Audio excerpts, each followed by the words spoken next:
¿Qué tal amigos bunkeros? ¿Cómo están? Me da mucho gusto saludarlos en un nuevo episodio en Búnker Informativo. Yo soy Janet Vázquez, bienvenidos. Hoy vamos a hablar de un tema muy interesante que tiene que ver con la comunicación política, cómo se ha transformado a lo largo de la historia, los sexenios también. Y es que, bueno, pues sabemos que la política ha sido relacionada con el poder y a su vez, pues este poder que ha tenido influencia en los diferentes sectores sociales, políticos, deportivos, culturales, entre otros. Y bueno, los medios de comunicación, una pieza clave que también han sido, por supuesto, y entonces vamos a analizar con Carlos Martínez Maguey, conocido analista político, de cómo se ha transformado justamente esta comunicación política. Bienvenidos a Búnker Informativo.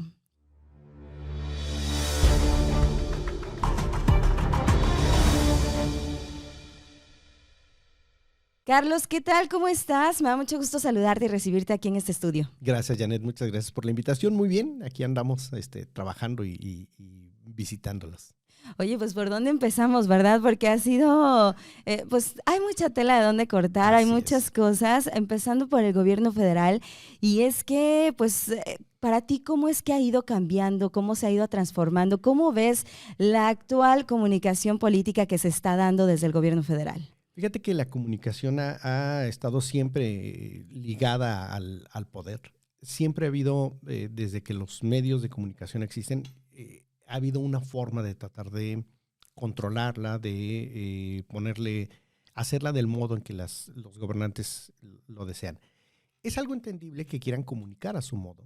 Lo que no es correcto es que quieran solo comunicar lo que a ellos les interesa. Hay cosas que le interesan a los medios y que le interesan a la sociedad, y hay cosas que le interesan también a las autoridades que se den a conocer. Bueno, en ese sentido, podemos ver cómo anteriormente los medios de comunicación recibían una cierta línea y era entendible porque casi siempre en sus inicios dependían enteramente de los gobiernos. Y estamos hablando de cuando solamente teníamos hojas volantes o periódicos, ¿no? Esas eran hojas volantes. Nos referimos a que en su principio el periodismo nace solamente como hojas que alguien encontró en la zona de Venecia, la forma de difundir noticias y que esa difusión de noticias además llevara publicidad y les permitiera tener ingresos.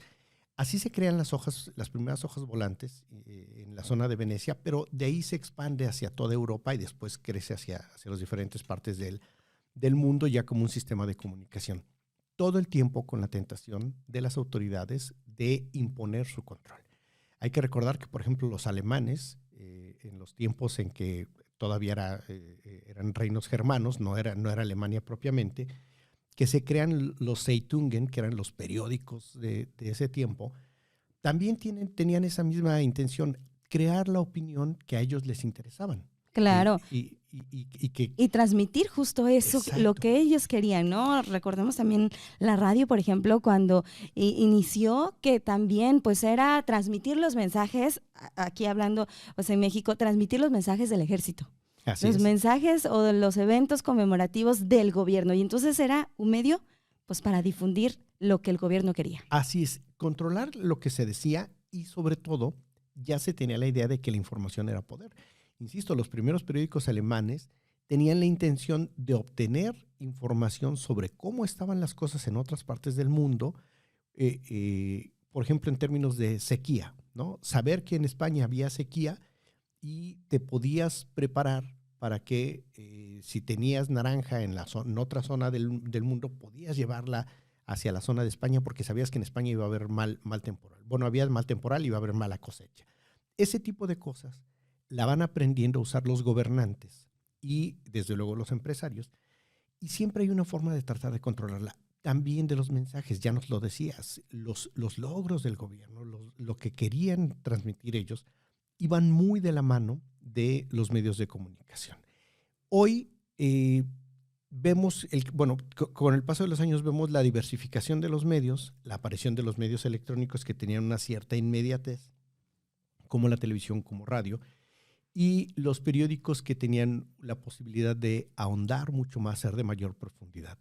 Estos medios también empiezan a ser controlados de algún modo en muchas ocasiones porque radio y televisión dependían de una concesión pública, los periódicos dependían del papel para poder imprimirse y el único proveedor de papel durante muchísimos años en México fue solamente el gobierno a través de una empresa que se llamaba PIPSA.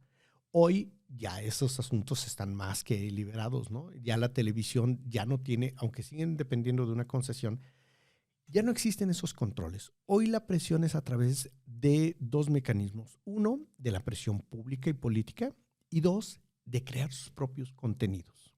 Hoy las autoridades de gobierno saben que no necesitan meter un spot en radio, en televisión o en un periódico, un anuncio en un periódico, porque pueden crear sus propias publicaciones. Pueden hacer sus videos en TikTok y en Facebook y en Claro, Twitter. la tecnología también ha llegado para modificar todo esto. Exactamente. Y eso hace que a veces venga la tentación de crear contenidos que no necesariamente sean los más brillantes, pero sí permiten a veces saltarse al intermediario, que en este caso es, ya me puedo saltar en parte al periódico, en parte a la televisión y a la radio, porque ya me puedo comunicar directamente a través de las redes sociales. Pero ese es un gran problema. Lo que decías, gobierno federal, por ejemplo, hoy controla gran parte de lo que hace a través de sus redes. Tiene incluso un grupo de periodistas que trabajan para ellos a través de programas y de spots y de anuncios, pero además ellos producen su propia información y la distribuyen por sus propios canales y es muy eficiente, hay que decirlo. Para la gente que le gusta o que es afina a los gobiernos, busca esos medios que le hablan bien del gobierno. Sí. Y es funcional, es funcional. Sin embargo, para la gente que buscamos información más crítica, que buscamos información más veraz, no nos es ni de no nos es suficiente, ya claro que sí. Exacto. ¿Podemos decir entonces, Carlos, que los medios tradicionales están perdiendo cierto poder? No, yo creo que están ganando un espacio muy privilegiado en cuanto a que hoy, por ejemplo, lo que sale en las redes sociales puede ser muy importante, pero todo eso que salga en redes sociales no va a trascender si no llega a los medios tradicionales. Es decir, un tweet puede ser muy bueno, sí. Un video en Facebook puede pegar muy bien, pero no se va a volver realmente trascendente hasta que no entre a los medios tradicionales. El momento en el que entra a los medios tradicionales es cuando te das cuenta que de verdad ya trascendió, ¿no? Un mensaje bien hecho. hecho. Siguen teniendo pues esa fuerza, ¿no? A veces puede haber un montón de tweets, un montón de a lo mejor medios digitales que no tienen el mismo impacto que un periódico que ya está muy posicionado. Muy consolidado, sí. Muy consolidado. Y bueno, volvemos como a este tema, ¿no? Los presidentes, por ejemplo, Peña Nieto. Yo me acuerdo muy bien que a él le llovió todo como de esta era de los memes. Fue el primer presidente que se enfrentó a todo, pues esta lluvia, todo lo que se hacía viral, los videos y todos esos errores pues eran captados, que antes a lo mejor los podían ocultar. Ajá. Que antes pues la televisión los podía controlar, los mismos medios tradicionales los podían controlar, el mismo gobierno. Y con la llegada de las redes sociales, pues eso se acabó, porque ya veíamos a un Peña Nieto que se le caía el pastel. Ya veíamos un Peña Nieto que un video que se hacía viral porque pues decía que faltaban no un minuto, sino menos cinco, ¿no? Entonces, ese tipo de cosas que llega pues un presidente y le toca enfrentarse con toda esa situación. Fíjate, pierde esa solemnidad del respeto que volvía intocables a los presidentes, que no eran ni objeto de chiste, más que la única forma en la que se burlaban antes de los presidentes era a través de los cartones, que siempre han existido y que son importantísimos por ello. Pero, por ejemplo, en los periódicos no había una foto en el que el presidente estuviera, digámoslo así, fuera de forma, ¿no? Que no se viera impecable, que no se viera, que no impusiera respeto.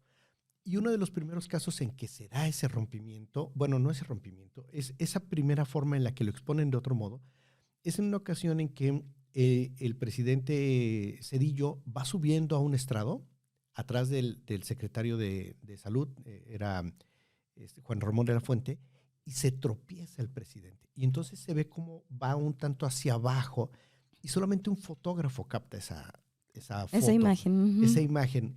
Las televisoras, desde luego, no pasaron esa imagen, pero que también la habían captado. Pero los periódicos, sí, bueno, solamente un periódico, El Financiero. Y Sí. ahí hay una situación Que no un tanto tenía nada de extraña. malo, pues una persona se puede tropezar y más, pero Exacto. era el presidente, ¿no? Había que presentarlos siempre impecables. Y justo les llamó la atención eso, que tratar de hacerlo ver más humano. Más humano. Y la misma foto se publica tanto en El Financiero como en Reforma, que además viene firmado por 2 fotógrafos cuando en realidad fue solo uno, pero bueno, esa es otra historia. Lo interesante es que ahí empiezan a cambiar las cosas. Incluso en alguna ocasión en televisión, el primer chiste que se hace sobre el presidente lo hace Eugenio Derbez con una cosa muy simple sobre Cedillo, que le está lloviendo. Y es un caso en el que Derbez pidió permiso a la presidencia de hacer esa burla. Y presidencia le dijo que sí, que sin problema, que lo podía hacer. Pero son los primeros. Imagínate, hoy pedir permiso, eso es impensable, ¿no? Hoy ya uno lo hace, ya esas críticas no vienen. Pero hoy también vemos que todavía, más allá de aquello que creemos que las redes sociales son casi omnipotentes, en realidad vemos cómo el presidente Andrés Manuel López Obrador tiene ese poder de llevar a los medios tradicionales y a los digitales a donde él quiere. ¿En qué sentido? Hoy el presidente nos pone el tema que quieras, el más absurdo, el más tonto, y nos pone en la discusión. Y todos caemos, ¿no? Todos están hablando de eso. Que si pone música de los Tigres del Norte en la mañanera, pues ya, todos hablan de ese tema. Justo, en lo que todos deberíamos estar discutiendo, la relación internacional entre por el Tratado de Libre Comercio, Canadá, Estados Unidos, y él pone a Chicoche, y entonces la nota es el presidente cantando Chicoche. Y nos pone a la discusión de los que defienden que ponga Chicoche y los que estamos en contra de que le quite seriedad, y se nos va toda la semana y ya no discutimos el tema de fondo, que era la relación comercial.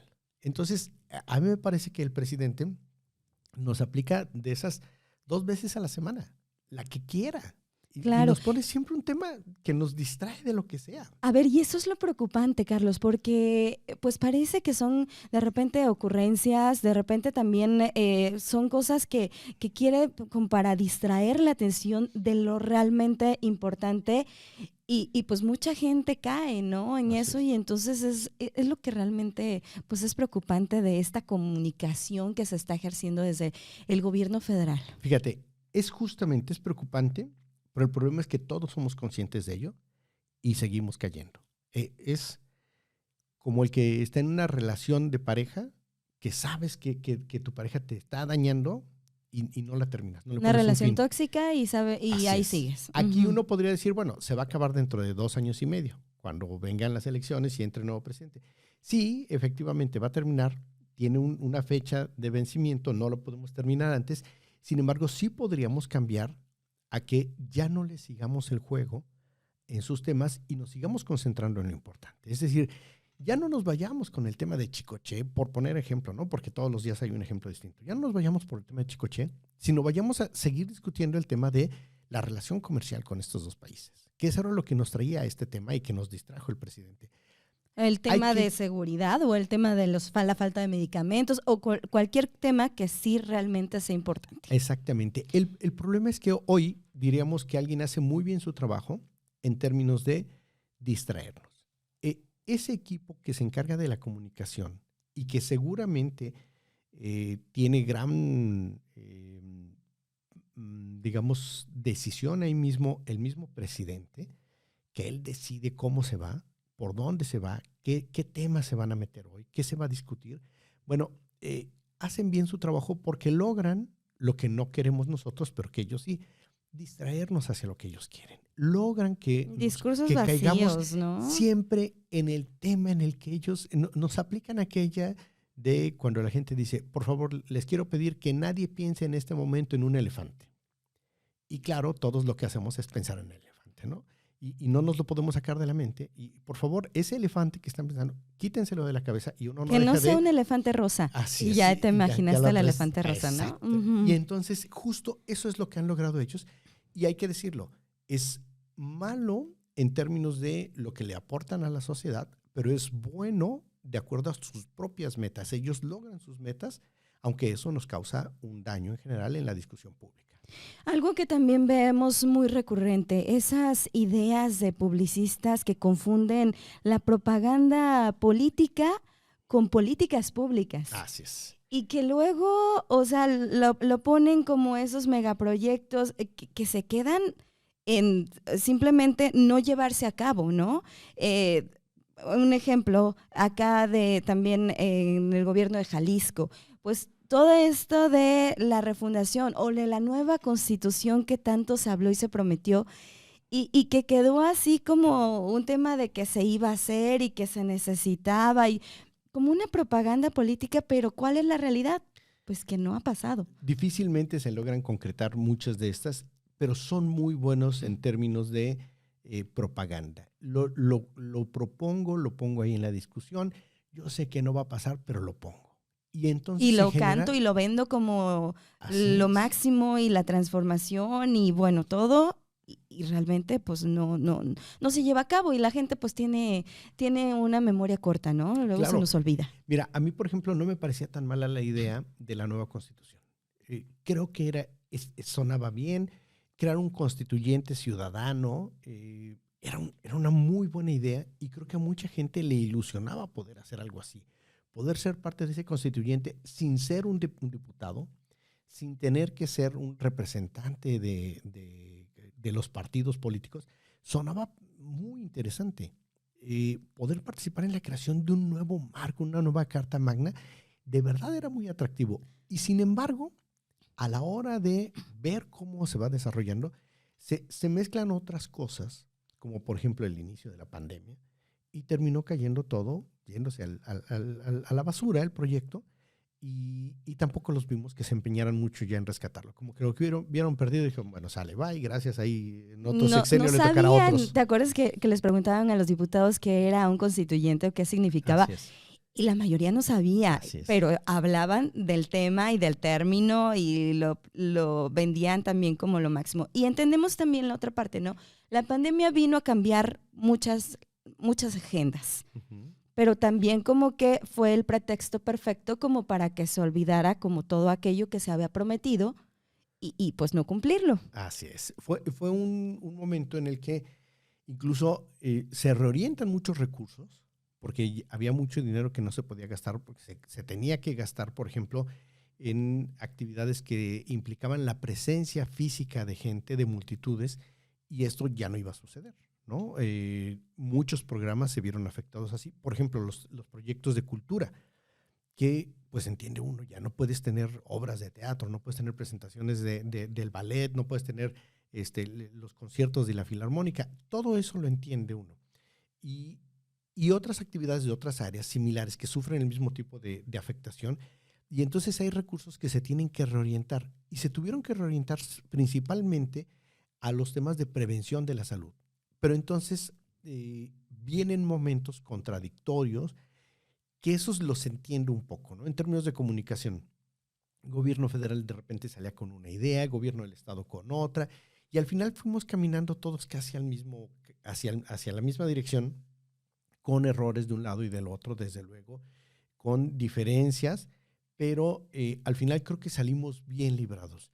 Podríamos ahí criticar mucho cómo se dio la comunicación, pero lo cierto es que todos estábamos en un experimento social en el que nadie sabía cómo se iba a resolver, ¿no? Entonces todos, dentro de todo ello, la comunicación sí fue útil en esos momentos, tanto la federal como la estatal y las municipales, porque nos llevaban a orientarnos hacia dónde era lo correcto y casi todo iba más o menos a la misma línea. Entonces, había diferencias, ¿no? Entre el gobierno federal, sí, luego el gobierno de Jalisco y nos confundían con que el semáforo y que acá el botón y bueno. Y que para el caso era lo mismo, ¿no? Exactamente. En el fondo era la misma cosa. Sin embargo, nos resultaba En apariencia nos resulta, para los que nos dedicamos más a observar la comunicación política, nos resultaba contradictorio y confuso y le veíamos errores, pero la gente común y corriente entendía, no salgas de casa, cuídate, usa el cubrebocas y aguántate. Y ya. Y esa parte estuvo bien. Dentro de todo logró sus objetivos.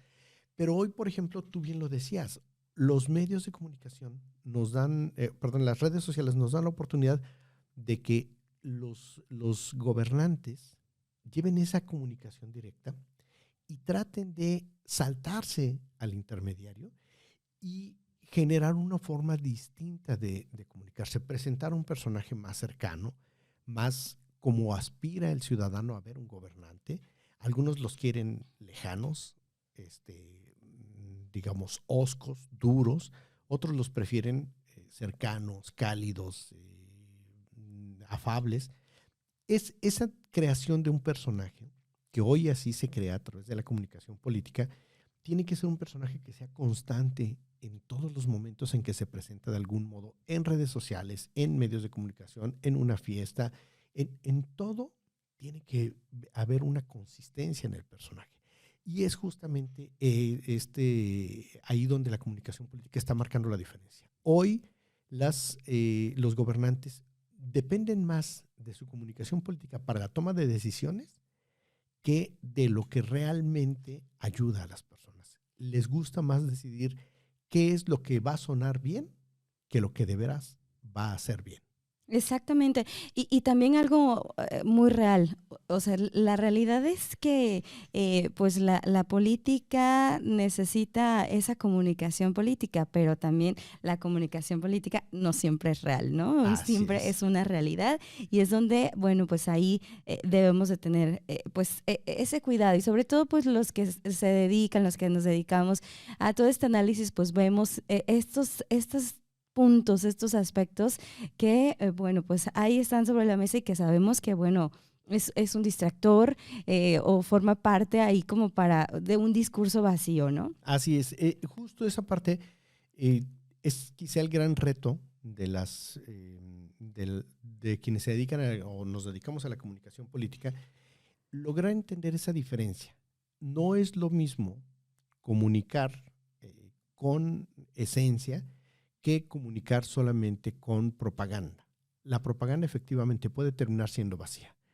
La comunicación con esencia tiene un elemento que sí le resulta útil a la población. Cuando esas decisiones se toman en función de lo que es útil para la población, es cuando se vuelve más efectiva y más sencilla la comunicación. Si tú tratas de comunicar algo que no tiene sustancia, que no tiene ningún beneficio para la población, que no, o que es muy falso, técnico, ¿no? o muy técnico. Y que a la gente a veces, pues, a ver, quiero saber si me afecta o no me afecta, o Así cómo es. me afecta, ¿no? ¿Cómo me va a afectar una ley de ingresos? ¿Voy a pagar más? O sea, no me expliques los elementos técnicos y los porcentajes de tus tablas dinámicas. No me digas eso. Dime si voy a pagar más o no, ¿no? Si va a haber un descuento para mí o no. Si va a haber un beneficio para mí o no. Eso es lo que me interesa a mí. ¿Qué voy a sacar yo? ¿Cuánto voy a pagar? ¿Cuánto voy a deber? En las tablas de cuando vienen las aprobaciones de las tarifas, por ejemplo, del agua, a la gente lo que le queda de duda es, a ver, ¿y cómo va a quedar mi recibo? ¿Y cómo me van a medir? ¿Y cómo esto? ¿Y cómo lo otro? ¿Y cuándo van a solucionar las fugas de agua? ¿Y cuándo va a llegar agua a las colonias que no tienen? Esas son las cosas en las que la comunicación política se debe centrar. Y hay que decirlo, en muchas ocasiones, tú nos lo decías hace unos instantes, en muchas ocasiones las decisiones de propaganda se confunden con políticas públicas. Efectivamente, una buena idea de un comunicador se puede convertir en una buena política pública. Es decir, yo puedo proponer una idea, hagamos esto, y quienes conocen de políticas públicas pueden decir, sí, se puede construir de este modo, pero tener solo propaganda sin políticas, entonces ahí sí es donde se convierte en un riesgo para la población y para la persona que está promoviendo. O sin haber investigado, sin haber estudiado su viabilidad, etcétera, y entonces pues ya se vuelve ahí un simple discurso vacío que no llega a esa realidad. Así También es. por ahí los gobiernos municipales pues de repente pues sí les falla esa parte de la comunicación política, ¿no? Así como gobiernos estatales y el gobierno de México. Y otro punto que también creo muy importante, y me queda muy claro que pues se tiene que hablar más de política en las mesas mexicanas. Así es. Cada día, entre más hablemos en las casas, en los hogares del tema político, pues nos vamos a involucrar, nos vamos a meter como más en el tema, ¿no? Y vamos a hacer que, pues, que queramos participar más, que los ciudadanos, pues, quieran estar en la toma, pues, de esas decisiones, participar en la democracia, etcétera, etcétera. Pero luego también está como la otra parte donde, por un lado, pues queremos que los ciudadanos, pues sí, lo vean como más temas políticos, pero por el otro lado, las autoridades que quieren todo politizar. Y Ujú. creo que ahí también, pues está como esa falla. No podemos politizar todo, no podemos politizar la seguridad, o los políticos no deberían politizar cualquier tema de seguridad, cualquier tema pues delicado, y no verlo como, pues ya, es que tiene tintes políticos. Fíjate que hay una parte que creo que efectivamente los políticos no lo deben politizar, pero los ciudadanos sí. Los ciudadanos sí debemos politizarlo en el sentido de exigirle a las autoridades que cumplan aquello que nos ofrecieron en campaña, ¿no? A ver, nos ofreciste esto. ¿Y dónde está la propuesta? O durante las campañas. A ver, no me hagas la misma propuesta que me está haciendo el de enfrente de acabar con la corrupción y capacitar a los policías y darles chalecos antibalas, porque eso lo traen todos la misma propuesta. Más bien dime cómo. Dime cuál va a ser el diferenciador contigo. Ponme ahorita aquí el nombre de quien vas a proponer como secretario de seguridad, de quien vas a proponer como fiscal, en el caso de Jalisco que no hay autonomía en la fiscalía. Ponme esos nombres, dime quiénes van a estar ahí para que pueda haber un gran escrutinio y hoy la gente pueda decir, mira, es que fulano tiene ligas con el narco, o mengano tiene ligas con un grupo de trata de personas, ¿no? Ese tipo de cosas que las podamos ver con anticipación, porque luego ya los nombramientos siempre nos dicen, no, yo voy a hacer esto, voy a capacitar policías y voy a mejorar patrullas y les voy a dar mejor equipo y mejor chaleco antibalas y voy a contratar más policías. Bueno, sí, pero ¿y tus elementos quiénes son? ¿Quiénes van a tomar las decisiones? Es ahí cuando el ciudadano tiene que politizar el tema. Es momento ese en el que la gente sí cuestione y que además, si yo soy candidato y traigo una muy buena propuesta de cómo atender el tema de la inseguridad, pero además traigo un buen equipo de a quienes voy a proponer, sería ideal que yo pudiera estar mencionándolo en mi campaña, ¿no? Imagínate estar diciendo, voy a traer a fulano de tal que es una eminencia, que tiene todos estos reconocimientos, que es un hombre íntegro. Adelante, vamos proponiendo ese personaje y eso me puede traer votos. Esas son las cosas de la comunicación política que no se hacen porque en realidad nadie trae buenos perfiles. Todo el mundo trae a alguien que genera dudas, que le genera desconfianza a otro o que tiene una liga de algún modo que puede ser cuestionable. Finalmente, ¿cómo ves tú, Carlos, el recurso que ya lo están usando muchos, empezando por el presidente, de recurrir al pasado? De poner como esos ejemplos y recordar a personajes del pasado, y lo están utilizando mucho en la comunicación política. Así es. Mira, yo creo que ahí siempre sirve los marcos comparativos. Siempre ayudan, para bien y para mal, ¿no? Si uno quiere poner en mal al otro, lo compara con el mejor alcalde, el mejor diputado, o la mejor legislatura. Si me quiero comparar con alguien, puedo encontrarle una característica, aquel que fue buenísimo, que todos tienen una buena opinión, y yo decir, yo ando igual, ¿no? Yo me peino del mismo modo, ¿no? Cualquier cosa así de simple, claro, tratando de emular a esos personajes. Y lo malo es que habitualmente tenemos una idea del pasado muy distorsionada. Hay que recordar que la historia nos la cuentan o la dejan escrita quienes resultaron vencedores y nos dan unas versiones muy a su modo, ¿no? las cosas que hizo Benito Juárez, que hizo Porfirio Díaz, que parecen muy buenas unas y muy malas las otras, solamente porque así nos las cuentan, pero habría que revisar más bien de fondo qué hicieron de verdad y qué está haciendo el actual para ver ahí sí comparativos de hacia dónde vamos a caminar. Sirven como referencia, sí, para la comunicación política, pero no sirven para garantizar resultados. ¿Por qué? Pues porque los contextos son diferentes, ¿no? Me puedo comparar con Benito Juárez, pero no solamente hay 170 años de diferencia, sino que además esa diferencia en años también es un contexto distinto como sociedad, como población, en términos de dinámica, en términos de comercio, en términos de economía. Entonces, no hay modo de que uno pueda compararse con los personajes de la antigüedad. Hay una pequeña referencia, pero bueno, siempre es un sistema sencillo de atender, que pega fácil en los medios de comunicación, pero que a la larga no trae ningún buen resultado. Bien, Carlos, pues muchísimas gracias por habernos acompañado aquí. Muy interesante todo lo que nos compartes. Y bueno, la conclusión es que se necesita la comunicación política, es indispensable, es necesaria, pero también se necesitan proyectos firmes, sólidos, que no sean ahí de que nunca terminen de cuajar, sino que lleven un rumbo, tanto para los municipios, para Jalisco, para nuestro país, por supuesto, porque pues al final de cuentas pues todo lo que hagan nos va a afectar y necesitamos pues esos mensajes que realmente pues sean útiles, como decías, para la gente, que realmente sean de interés y que no quede como en distractores nada más para desviarlos de esos temas que realmente son los que importan. Así es, la comunicación política no solamente debe ser útil para el gobernante, sino debe ser ética y útil para la ciudadanía. Bien, pues muchísimas gracias. Gracias a ti, Janet. Muy interesante, él es Carlos Maguey, analista político. Con esto llegamos a la parte final. Ayúdenos a compartir este episodio de Búnker Informativo. Déjenos sus comentarios también. Estamos a través de YouTube, estamos también en las redes sociales, en Facebook, Instagram, TikTok y Twitter para que nos sigan y bueno, pues estén al pendiente de Búnker Informativo. Gracias, yo soy Janet Vázquez.